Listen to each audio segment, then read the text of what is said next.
The letter had arrived in Clara Mayfield's hands like a whispered secret, its edges worn from travel, ink smudged but resolute. It promised a life she could scarcely imagine. A house nestled against a hillside, a man with calloused hands and a heart steady as the earth, a bed warmed by more than just blankets, and a table heavy with food enough to share. There were chickens, too, he wrote. 7, for eggs each dawn. Clara read it so many times the paper grew soft, her fingers tracing the words as if they could anchor her to a future. She was 24, alone in a world that had already taken her parents and her only sister, and this letter from Richard Walker was her last tether to hope. So she packed 2 trunks, one with clothes too thin for a prairie winter, the other with dreams too heavy for her slight frame, and boarded the train to Dry Creek Station. The platform was a desolate stretch of splintered wood and dust when she arrived, the wind biting at her cheeks, her bonnet barely holding against the gusts. No man waited with a sign bearing her name.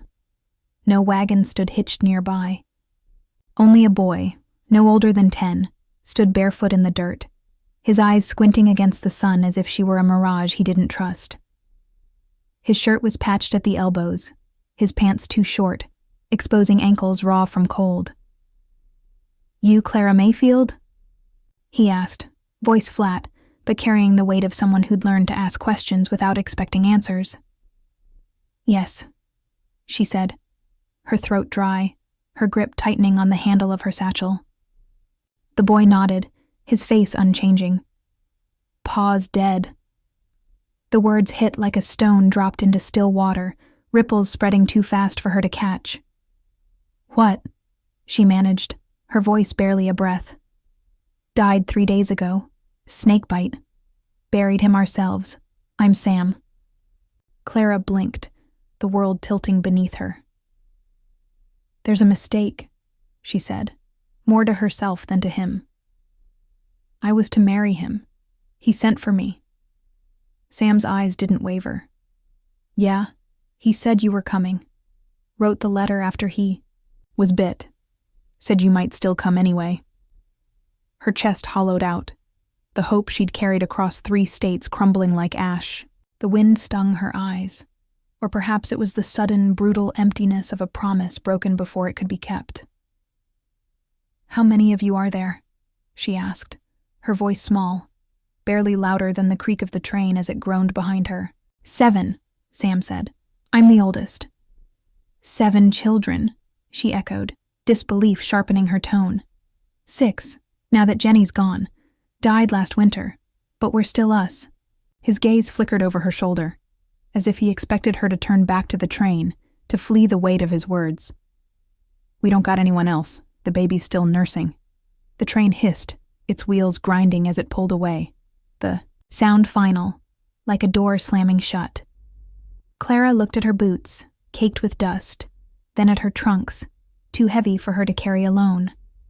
Then at Sam, his thin frame rigid, his eyes hollow but unyielding, like a boy who'd learned to stand against storms. "Where's the house?" she asked. He pointed beyond a low ridge where the land dipped and rose like a weary sigh. "It's small." "So am I," she replied, the words steadier than she felt. Sam didn't smile, but he nodded once, sharp and sure, and hefted one of her trunks onto his shoulder with a strength that belied his size. Clara followed, her steps unsteady on the uneven ground, her heart a tangle of fear and something fiercer she couldn't yet name. She had come to marry a man, to build a life with roots deep enough to hold her. Instead, she'd arrived to meet a ghost and 7 children who looked at her like she was their last chance before the world tore them apart. The house was smaller than she'd dreamed, a squat, weathered box of wood and hope, its porch sagging, like an old man's shoulders. The door hung crooked on rusted hinges, and the chimney leaned as if grieving. Inside it smelled of ash, stale beans, and cloth that hadn't known soap in weeks. Clara stepped over the threshold, her eyes adjusting to the dim light. 6 pairs of eyes stared back. No, 5, for the baby slept in a crate by the hearth, swaddled in a quilt patched so many times it was more thread than fabric. The other children sat at a table, their faces thin, their silence heavier than the bowls before them. Empty, but set as if waiting for a miracle. Sam dropped her trunk with a thud that echoed in the quiet. He pulled out a chair at the head of the table, its wood worn but unbroken. "That was pause," he said. Clara paused, her hand hovering over the backrest. "Then it stays empty," she said. Sam nodded, a flicker of respect in his eyes. A girl, no more than 8, stood slowly, her braids uneven, her cheeks smudged with dirt. She clutched a wooden spoon like a talisman. "I'm Ruth," she said. "I stir things. Mama used to, before she bled out after Jonah." Her voice was too calm, too old for her years, and it cut Clara deeper than the wind outside. Clara's eyes fell to the pot on the hearth. A thin broth, barely more than water, with a single potato sliced into 7 meager pieces and a scattering of beans. "You cook this?" she asked. "When we can," Ruth said, her gaze defiant but brittle. Clara rolled up her sleeves, the motion automatic, born of years fending for herself. "Let's start again," she said. From her satchel, she pulled a small canteen of water, a pinch of dried herbs, and a carefully wrapped piece of salted pork she'd guarded through the journey. It wasn't much, but it was enough to change the air. She worked quickly, her hands steady even as her heart raced, stirring the pot until the scent of something warm and real filled the room. The silence shifted, became something alive, attentive. Even the baby stirred, a soft whimper breaking the quiet. Clara ladled the stew into mismatched bowls, handing them out without ceremony. "Eat slow," she said. "Let your stomachs remember how." The children obeyed, their spoons moving carefully, as if afraid the food might vanish. Ruth blinked rapidly, her eyes glistening, as if tears were a luxury she'd forgotten how to afford. Clara didn't sit. She leaned against the doorframe, her own hunger a dull ache she ignored. This meal wasn't for her.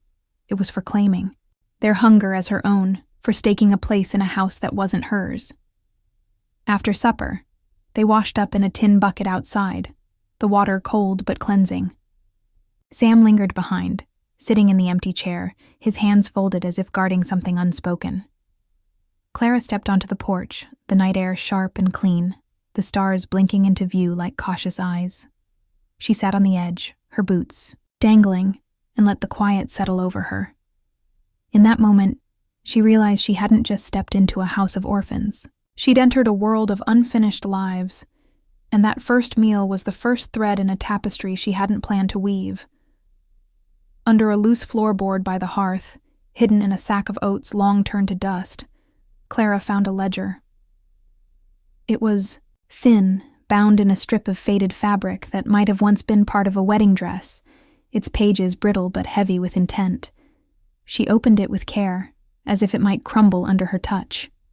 Inside were sparse entries, birth dates, deaths, harvests that never came, a sketch of a chicken coop, half finished, lines trailing off like a dream abandoned. On the last page, in thick, uneven script, were the words, "Clara Mayfield arrives June 5th.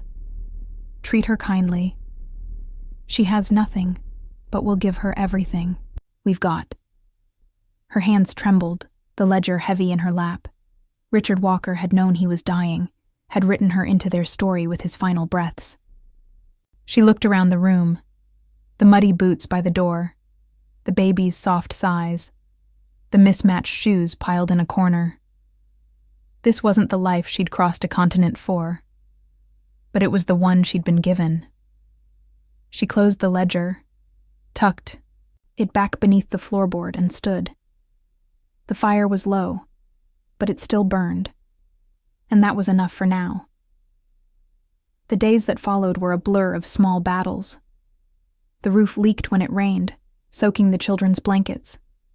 The well was half dry, forcing Sam to haul water from a creek a mile off. Clara learned their names, their habits, their silences.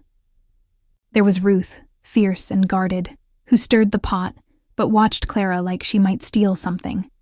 Jonah, the youngest boy, barely 4, who clung to her skirt and whispered to himself when he thought no one heard. The twins, Ellie and Amos, 6 years old, who shared a single pair of shoes and giggled only when they thought no one was listening. Sarah, 9, who read the Bible aloud each night in a voice that trembled but never broke. And the baby, Mary, who cried for milk. Clara couldn't provide until a neighbor's goat was bartered for a week's worth of firewood. Each night, Clara lay awake on a pallet by the hearth, listening to the children's breaths, counting them like stars. She hadn't come for love, she told herself. She'd come for a roof, a name, a place to belong. But the weight of their need pressed against her, heavier than any promise, and she found herself whispering into the dark. I'm here. I'm not leaving. The first sign of trouble came with the smoke. Not from their chimney, which Clara kept burning low to save wood, but from the eastern ridge, where no houses stood and no kin lived. It was a thin, gray curl against the dawn sky, faint but deliberate, like a signal meant to be seen. She didn't mention it to the children, not when they were laughing, chasing each other through the frost-kissed grass, their voices lighter than they'd been in days. But Sam saw it, his eyes narrowing as he carried an armful of kindling to the porch. That's not chimney smoke, he said, his voice low. Too dark. How often do riders pass this way? Clara asked, her hand stilling on the broom. Hardly ever, Sam replied. And someone building a fire up there means they're watching. Her stomach tightened, but she kept sweeping, the bristles scraping against the warped boards. That night, she let the stew simmer longer, told Ruth to keep Mary close, and barred the door with the heavy wooden latch. The younger children felt the shift, their chatter fading, their eyes darting to the windows.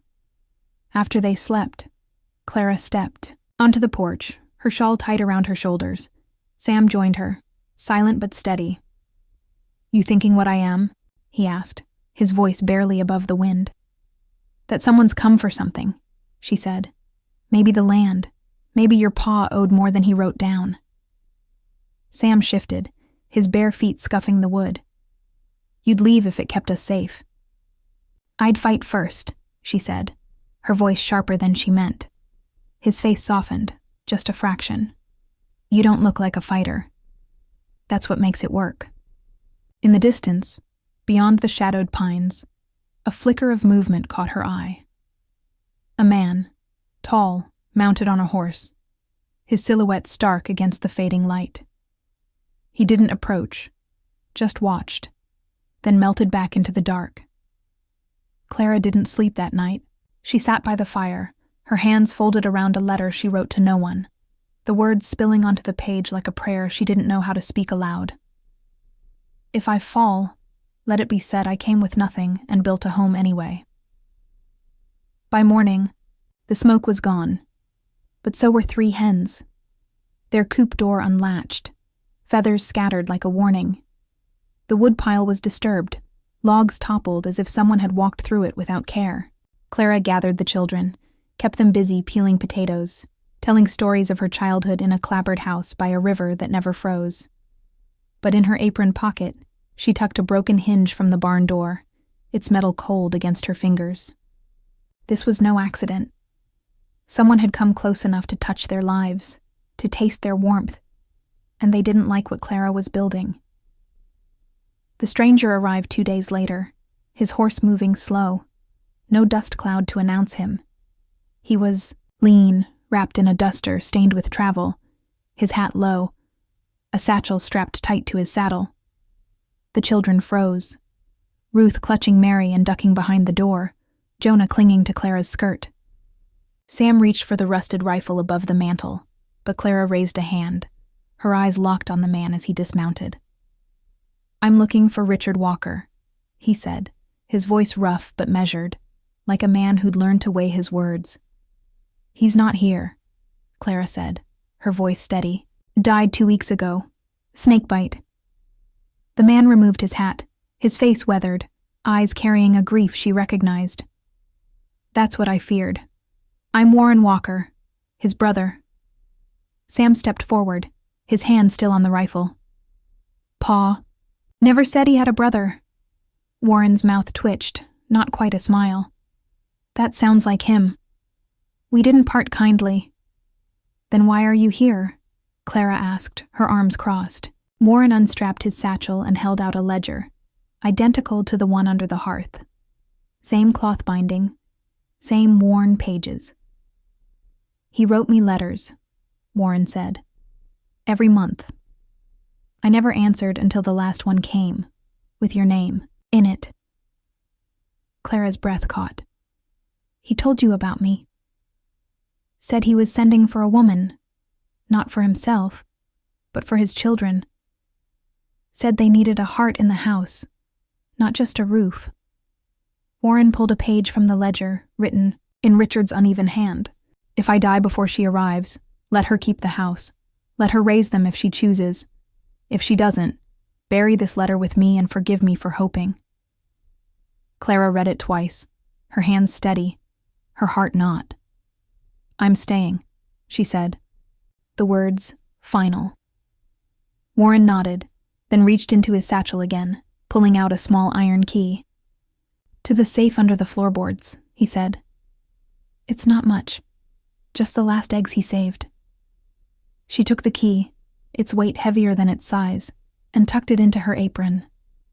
She didn't smile, but something in her chest loosened like a knot untied after years of pulling tight.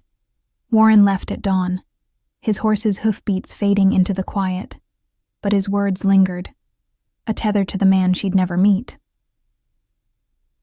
That night, after the children slept, Clara knelt by the hearth, the key cold in her hand. The safe was where Warren said, hidden beneath a loose stone she'd overlooked. The lock clicked open, revealing a stack of papers, a deed in Richard's name, unsigned, and a letter addressed not to her, but to the woman who says yes even after she knows. Her hands shook as she unfolded it. If you're reading this, I'm gone, and you came anyway. You have more courage than I ever did. I didn't send for you out of loneliness. I sent for you because I knew I was leaving, and I didn't want them to forget what it feels like to be held. If you walk away, I won't blame you. But if you stay, everything I have, however little, is yours. The land, the name, the children, if they let you. Not because I chose you, but because I trusted you'd choose them.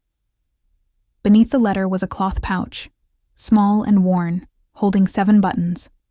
Bone, wood, metal, each unique, each a relic from the children's baby clothes, a mother's keepsake. Clara held them, her fingers gentle as if they might break. There was no gold, no wealth, but what she held was richer. A life earned through choice, not chance. Winter came early, the wind sharper than memory, the snow heavy enough to bow the pines. But the cold wasn't the enemy it once was.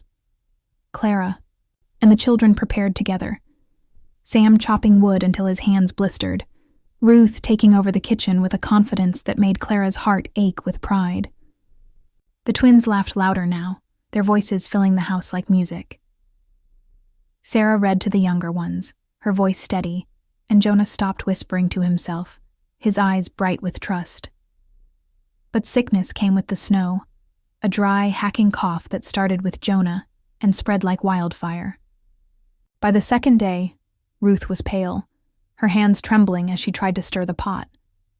The baby, Mary, stopped crying, her silence more terrifying than any scream. Clara didn't sleep, her hands raw from boiling water, her voice hoarse from singing, lullabies she'd learned from her own mother. She rotated wet cloths on fevered foreheads, forced pine needle tea down throats too weak to swallow, and lied to them all. You'll be better by morning. Warren returned on the 3rd day, his horse laden with firewood and salted meat. He took one look at the house, children burning under quilts, Clara's face gaunt with exhaustion, and dismounted without a word. They worked together, building, a steam tent from blankets, forcing broth into mouths that barely moved. Sam, the last to fall sick, broke only when Ruth collapsed, her body limp in the wash basin. "Is she gone?" he asked, his voice a whisper. "Not yet," Clara said, pressing her forehead to Ruth's, willing her own strength into the girl's frail frame. "Not today." On the fourth night, Clara knelt by the fire, her body trembling, and begged the empty air. "Don't take them. Take anything else, but not them." The fire flared, as if answering, and that was the turning point. Ruth opened her eyes. Jonah asked for bread. Mary whimpered, and Sam, too weak to stand, said, "You stayed." Clara nodded, tears falling, freely now. "There was never a day I wouldn't." The fever broke, but trouble followed. 2 riders arrived at the end of the week. Men Sam recognized from the days after his father's death. One who'd offered to buy Ruth for saloon work, another who'd asked about the land deed, whispering of custody claims. They stood at the gate, holding a paper with a judge's stamp, their voices dripping with authority. "We heard the bride showed up," the taller one said, his sneer cutting. "But no wedding means no rights. These children are unclaimed." Clara stood firm, her hands steady. "I have a letter, a deed, witnesses." The shorter man laughed. "That might hold in town, but you're out here. The land's in debt. The children are wards of the county." Sam stepped out, rifle in hand, unloaded but unwavering. Ruth followed, barefoot, her arms crossed. "We're not going," Sam said. "She's our family now." "That's not your decision, boy," the man snapped. "Then whose is it?" Ruth asked, her voice sharp as a blade. "Pa's dead, Ma's buried, and this woman stayed when she could have run." Clara placed a hand on their shoulders. "You'll take no one today. This house is built by hands that bled for it. These children aren't lost. They're found." Warren appeared at the barn's edge, shotgun resting casually on his arm, his silence louder than any threat. The men retreated, muttering about sheriffs and paperwork, but they left. Clara turned to Sam, who still held the rifle. "You stood for me," she said. He nodded. "You stood for us first." The house became a beacon, a fire that warmed without burning. Neighbors came, not to take but to give, flour, apples, books wrapped in twine. The preacher sent a note. "You've done what most only pray for." But the truest gift arrived in December. A girl, Liza, no older than 16, barefoot, holding a sick baby, her eyes hollow with the same fear Clara had once carried. Clara opened the door, wrapped her in a quilt, and whispered, "You're not late. You're right on time." Liza stayed, her baby healing, her hands learning to knead dough beside Ruth's. By spring, the house was alive with laughter, muddy footprints, and the scent of tomatoes Sam planted where his father once dreamed of chickens. The ledger sat on the mantel, its final page in Clara's hand. Clara Mayfield Walker, head of household, by heart, if not by law. No one questioned it. Not the preacher, not the neighbors, not the county men who returned and found Ruth at the door, rifle nearby, her voice a wall. "We've got a mother." Clara never remarried, never left the Ridge. She kept Richard's letter and the buttons in a jar by the window, their weight a reminder of choices made. Her final letter, tucked into the ledger, read, "If you find this house, know we weren't born lucky. We chose to stay, to love, to build with nothing. If you're lost, come in. There's soup on the fire and a bed waiting. We've been waiting for you." Years passed, the house growing with new rooms, a porch swing, a coop of clucking hens. The children grew, their laughter louder, their hands stronger. But some things never changed. The fire that never died, the sound of feet on wood, the strength of a woman who wasn't chosen by one man, but claimed every day by the family that needed her most, not by blood, not by law, but by the only truth that mattered.